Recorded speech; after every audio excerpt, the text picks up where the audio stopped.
Welcome back. Okay, Mr. Gazal, we're asking the question. You were attempting to answer. You said you were going to respond to what he said. Yeah. But I asked you about the parks. Yeah. The parks were available. There was a time the World Food Program brought these parks. That was 5-6 months ago. Sorry, what he said is, yes, you've said the parks are available. Yeah, they were available. Are were they getting available. to... Yeah, of course they are. You see, one thing we need to say about this distribution of most of this intervention. Most of these international partners, they do the distribution directly. We only coordinate. The ICRC, the World Food Program, they reach the IDPs themselves. That is their procedure. We facilitate and ensure that that is done. When the World Food Program wanted to bring these items, the only problem they had was they needed a waiver to fly those items directly to Maiduguri. That was where the Governor Shetima came in, met the president, and the president gave that presidential waiver. These items were brought, and it saved the situation at that time. As we speak, I know of an organization that is called AOA Global, which is run by one Dr. Olabunso Alakija. She has gotten some of them. They are in Lagos now. Part of what we were discussing with her, I think she's coming in to go to the customs on how to clear them.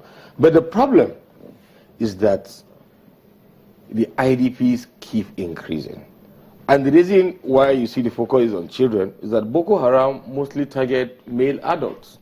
The moment they see a male adult, they are their targets. They either kill a male adult or they recruit you forcefully.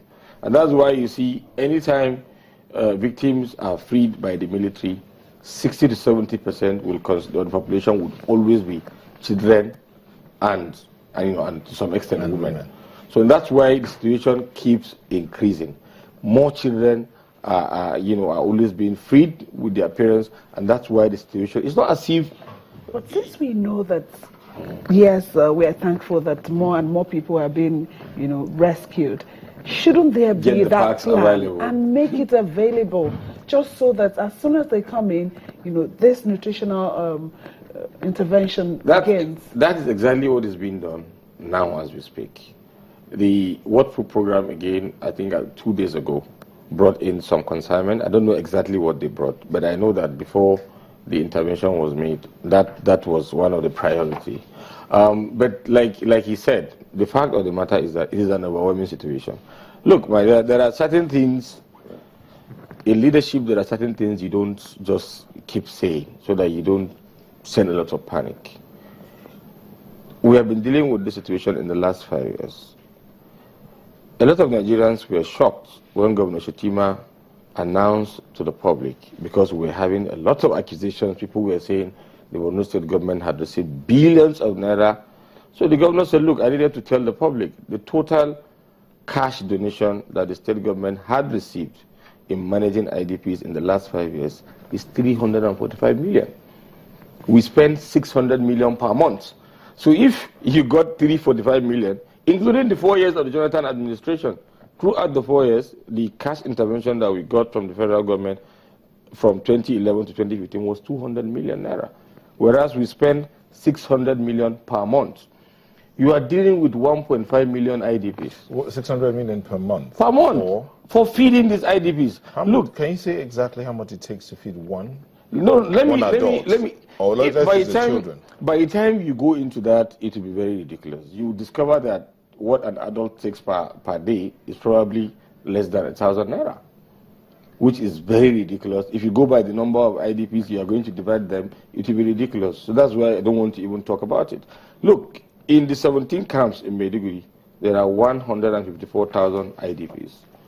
They consume 874 bags of rice daily. In the satellite camps, the 15 satellite camps, there are 256,000 IDPs. They require 926 bags of rice daily. So these two camps alone, the 15 satellite camps outside Maiduguri and the 17 existing camps, they require 1,800 bags of rice per day. Just imagine what that means daily, apart from other condiments, the beans, the whatever. This is on daily basis. It has to be provided. This aside the children. So it is something that sometimes I so wonder. Clearly there's funding challenges. There has always been, but we have been dealing with it. We have been dealing with it. We are just lucky that we have a governor that is very strong. When he said there was never a time that Borno State government did not pay salaries from 2011 to today, everybody was surprised. How did he do it? Even me as his media aide, I used to ask him, how do you do this? Because it's an overwhelming situation. Yes, it is. Well, hold on. When you say not paying salaries, that means even the internally displaced persons that were civil servants and are now living in the camps are still getting their salaries. Yeah, they are still getting their salaries. The reason why we do it, look. Are they able to access this? Yeah, of course they access it. The reason why they still depend on the government to feed them in the camps. See, this camps that you see,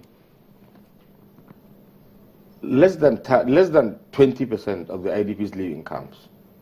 Because within the host communities, there are 1.5 million IDPs. If you go to Maiduguri now, nobody needs to tell you. Ask your reporters, some of your staff that have been there recently, the lady doing the big story show. If you go to Maiduguri, you think you're in Lagos because of the population. It's completely crowded. Most of these people there are IDPs from many of the local government areas. And that's why when the World Food Program recently wanted to start the conditional cash transfer, the governor said, look, focus your conditional cash transfer on the IDPs in host communities, since there's a lot of focus on those, at the camp.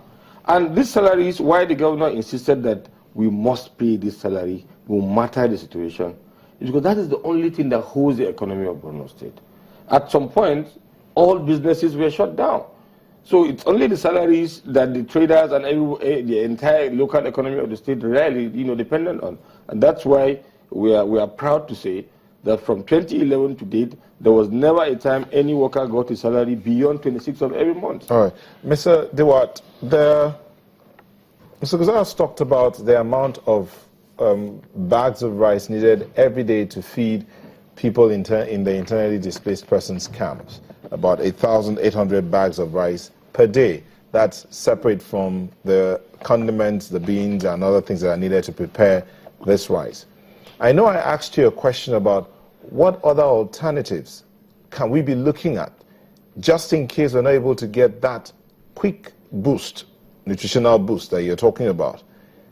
What other foods should we be looking at feeding those in the camps, not just the children alone, so that the level of nutrition can be increased or sustained to some level?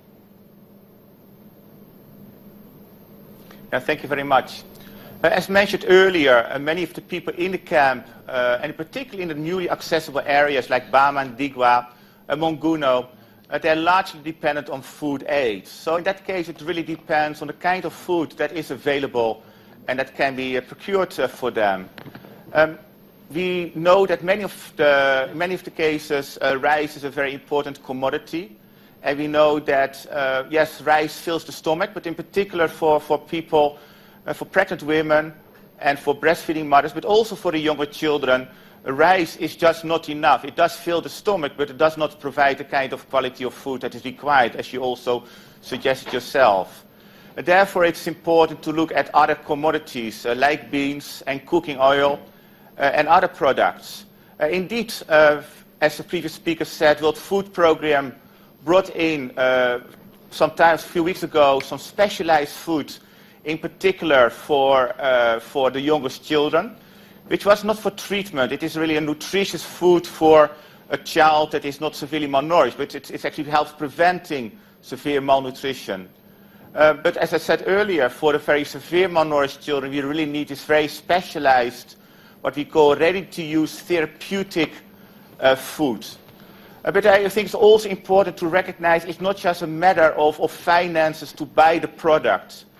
Even when you have the product available, in particular when we talk about the treatment, you have to find the children that require the treatment. And what we actually have, as UNICEF, we work always through the government.